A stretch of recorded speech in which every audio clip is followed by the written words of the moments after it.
Her har vi en støttestrop i en rigtig god kvalitet.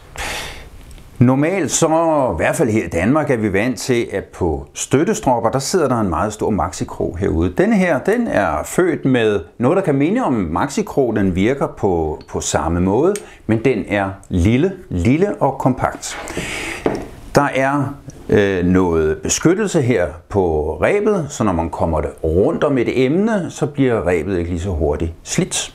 Selve justeringsenheden her, den er utrolig nem at justere, og vær lige opmærksom på denne her model, der skal der jo sidde en karabinhage her, og den følger altså ikke med. Man kan vælge den karabinhage, man vil, men den følger ikke med, den skal tilkøbes.